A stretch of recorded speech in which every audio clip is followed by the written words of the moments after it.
সম্প্রতি ভারতবর্ষে পড়াশোনা শেষ করে বাংলাদেশে ব্যবসা শুরু করেছেন।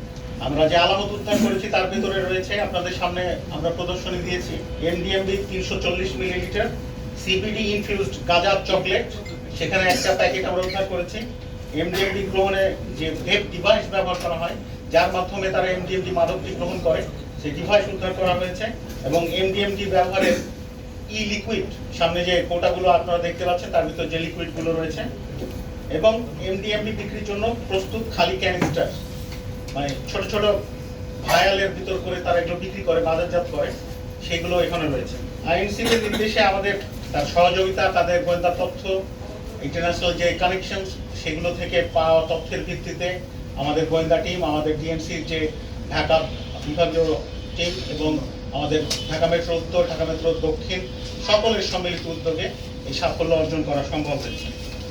এটি মূলত বিক্রয়, আপনারা কাজ এর আগেও আমরা যেভাবে বলেছিলাম, তারা যথেষ্ট টেক সেভি, তারা যথেষ্ট চালাক, তারা অনলাইনের মাধ্যমে সেলগুলো করে, ক্লোজ গ্রুপ তৈরি করে ফেসবুক এবং হোয়াটসঅ্যাপের মাধ্যমে, এবং তার মাধ্যমে এগুলো বাজারজাত করে।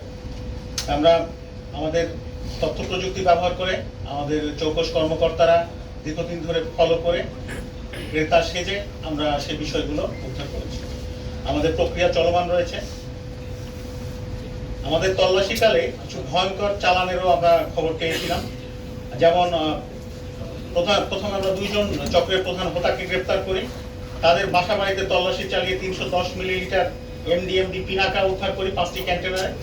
এরপরে সিবিডি ইনফিউজড গাঁজা চকলেট পাই, কিছু ভ্যাপ ডিভাইস এবং এমডিএমডি ব্যবহারের ইট লিকুইড এবং বিক্রির জন্য প্রস্তুত ক্যানিস্টার উদ্ধার করি।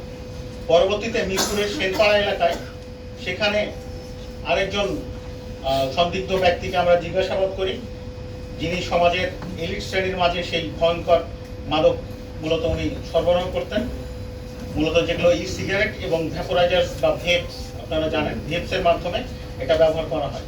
এটার এক ফোঁটাতেই অনেক ধরনের নেশা, মানে অনেক প্রবল নেশার আসক্তি তৈরি করে, যার ফলে উঠতি বয়সী তরুণীরা এবং বেসরকারি বিশ্ববিদ্যালয় সমাজের যারা উঁচু শ্রেণীর মানুষজন, তাদের কাছে এটি অত্যন্ত জনপ্রিয় একটি মাদক।